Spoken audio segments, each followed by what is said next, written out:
markaynu ka hadalno qaabkiisa ama qaab ahaan marka aynu fiirino ulcerka uu ku sameeysan doono tissue ama jirkii nudayaashiisa major cystis sidoo soo saaraya wuxuu ku jiraa xaalad chronic state marka waxay tahay cudurkii hore ayuu u qabay waa uu ku daahay jirkiisa ka prevention loo sameeyo waxay ku xiran tahay marka ugu horeyso in boiling la sameeyo oo la karkariyo sababtoo aynu ka hadalnay cystigan waxa uu inta badan ku dhintaa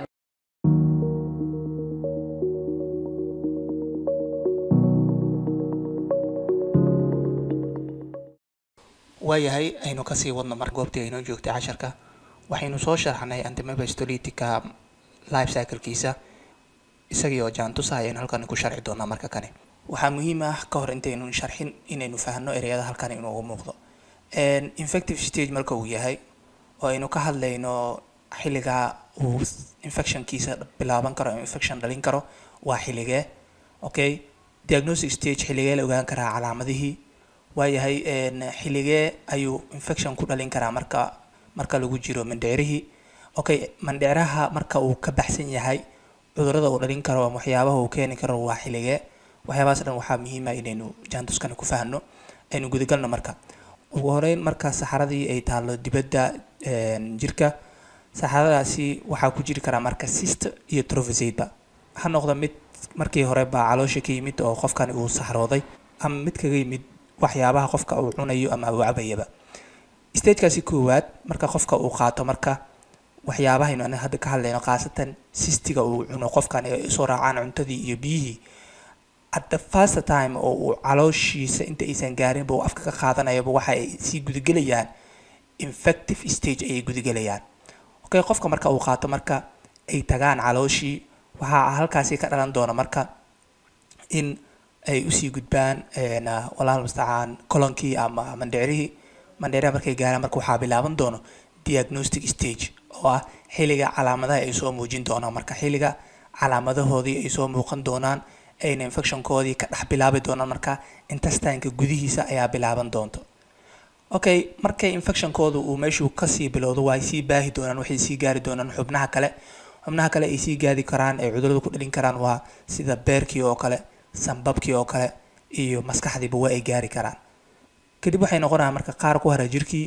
oo infectionkii sii sameeya iyo qaar soo raaca excretionkii khaasatan saxaradii soo raaca si ay marka labaad qof kale ama dad kale usii saameeyaanba life cycle-kiisa waa sidani trophozoite oo kale markuu dibadda yimaado saacado kadib waa uu dhimanayaa oo ma sii gaaro halka cystigana sidan hore uu soo hadalnayba uu muddo badan dibadda yaali karo okay haddaynu intaan isla fahanay qaybta kale casharka aynu sii sharxinaa marka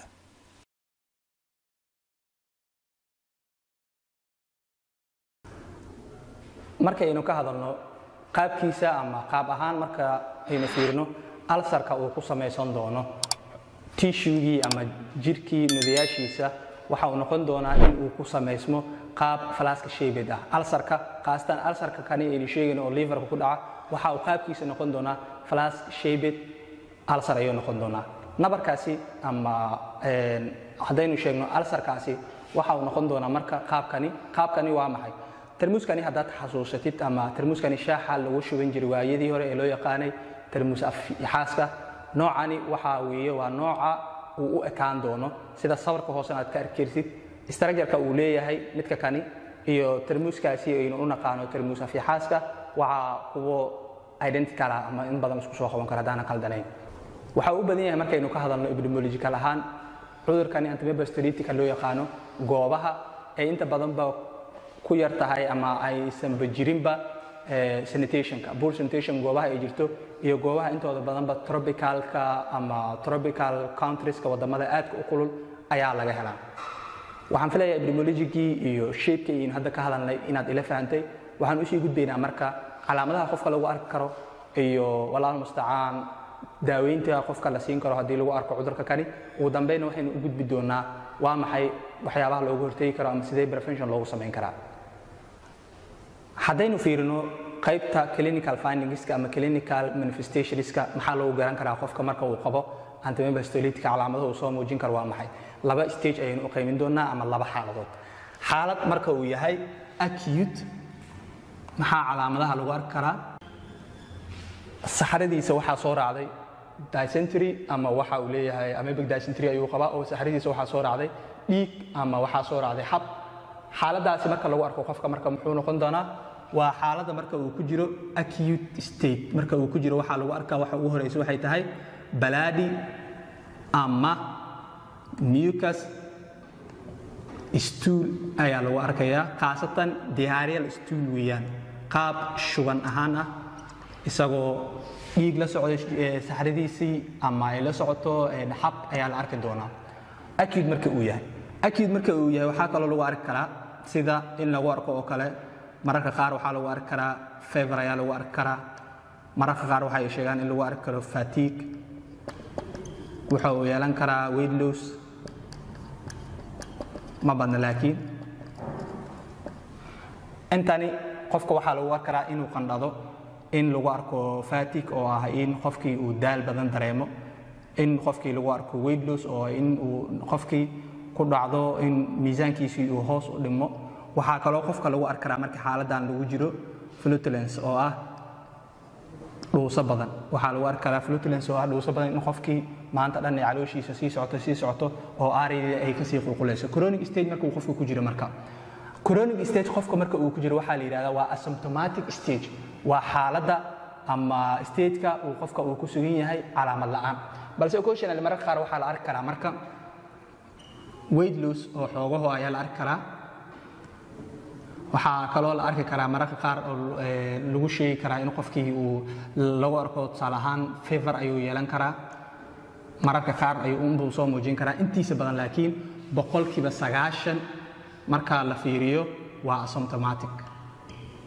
xaaladani 90% waa asymptomatic bukaankani ma soo muujin doono wax la yiraahdo calaamad waxa marka uu chronic state marka uu yahay qofka marka uu chronic state yahay waxa uu soo saaraya marka major cystis sidoo soo saaraya wuxuu ku jiraa xaalad chronic state marka waxay tahay cudurkii hore ayuu u qabay waa uu ku daahay jirkiisa hadaayin waynu soo sheegnay cystiga markaynu ka hadlayno waxa uu marka uu jirka tago khaasatan mindhiciraha uu baaqi ku sii ahaada sikamka iyo kolonka markaas waxaa dhacaysa marka in meeshii uu ku sii noqdo chronigaasi waxa uu sababi doonaa marka qofkii in hadhowdii dambe saxarada normalka stoolkiisa ay noqoto mid aan diyaareel ahayn ay normal noqoto normalkaasina waxa ku jiraayo major cyst qofka marka uu saxarado marka uu saxaradiisa ay baaqi ku noqoto banaanka muddo isbuuci ilaa weeks ah ayay baaqi ku sii ahaanaysaa goobtaasi waxa ay sii awoodaa inay infection sii keento okay midkani marka inuu ka hadlayno marka ama marka laga hadlayo baaritaanada xataa waxa inta badan lagu kala saaraa kan acute state-ka ee diarrhealka ah waxa inta badan loo ogsoon yahay inuu yahay trophic state inuu ku jiro trophic state-kana waxa lagu ogaadaa marka la baarayo hal saacadood inay waxa la rabaa muddo hal saacadood gudahood in lagu baaro marka la soo qaado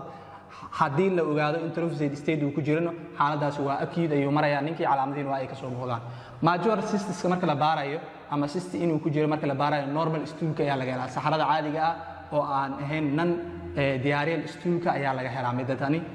waxaan filayaa in calaamadihiina aynu ku kala fahanay waxaynu u gudbaynaa marka qaybta xigta marka aynu u gudubno marka daaweynta iyo ka hortagga qaabkee ayaynu uga hadli doonaa daaweynta aynu ku horumarno daaweynta waxay noqon doontaa ama aynu u qaybin doonaa 3 qaybood mid liverka ayay gaar u tahay haddii liver abscess uu dhaco maxaa la samayn doonaa mid waxay gaar u tahay qofka markuu chronic uu yahay okay marka oo asymptomatic uu yahay calaamadii ay ka soo muuqan iyo markay calaamada ka soo muuqato daaweynta la siyaa 3 qayb aynu isla fiirino midda koowaad oo ah liverkii waa ay fududahay marka liver abscess marka uu yahay bukaanka waa ay fududahay xaaladiis waxaa loo sameynayaa drainage waa laga soo saarayaa isagoo la isticmaalaya in laga soo miiro okay haddii uu noqdo marka xaalad uu ku jiro acute ama symptomatic marka uu yahay ama state-ka uu ku jiro ay tahay acute state waxaa lagu daaweyn doonaa ama daaweynta la siin doono waxay soo geli doontaa marka inay noqoto metronidazole in la siiyo kaniinigani loo yaqaano ama daawadani loo yaqaano ama iyadoo cirbad ah baa noqoto iyo tinidazole iyo metronidazole ayaa la siin marka la rabo treatment wanaagsan in la siiyo xaaladda marka ay tahay acute state. Okay, chronic state marka ay tahayna chronic state marka ay tahay bukaanka waxaa la siinayaa sababtoo waa calaamado kama soo muuqato balse waa baaray stoolkiisa ayaa la baaray ama serological test ayaa loo sameeyay waa la ogaaday waxaa la sameyn doonaa marka ama lagu dabiibi doonaaba bromomycin daawada loo yaqaan bromomycin daawada loo yaqaan iyo idoquinol ayaa lagu dabiibi doonaa. haddaynu ka hadalno marka qaybta preventionka sidee loogu sameyn doonaa marka prevention in loo sameeyo waxay ku xiran tahay marka ugu horeyso in boiling la sameeyo oo la karkariyo sababtoo haddaynu ka hadalno cystigan waxa inta badan ku dhintaa in la karkariyo mid kale in la joojiyo ama la mamnuucaba bacriminta loo isticmaalo saxarada marka la joogo beerashada ama beeraha nidaamkaasina sidiisaba waa in la joojiyaa sababtoo waa wax inta badanba keeni karo haddii ay meesha tahay goob uu ku badan yahay endemic uu ku yahay infectionkani waxaa dowladda tahay inay kula tacaasho in gebi ahaanba ay mamnuucdo nidaamkaasi. Chlorination looma baahno sababtoo chlorine kuma dhimato hore ayaynu sheegnay balse biyaha waa la samayn karaa in filtration lagu sameeyo filtrationkana boilingka ayuu soo hoosgalayaa. casharkeeni ugu dambeeyay maanta ayna ku baranaynay qaybteena saddexaad casharkii ahaa medical bristology-ga antimeba waxaan filayaa inaad in badan ka fahantay casharkani casharka xigantaynu ku kulmi doono waxaan idinkaga tegayaa salaamu alaykum waraxmatullaahi wabarakaatuh.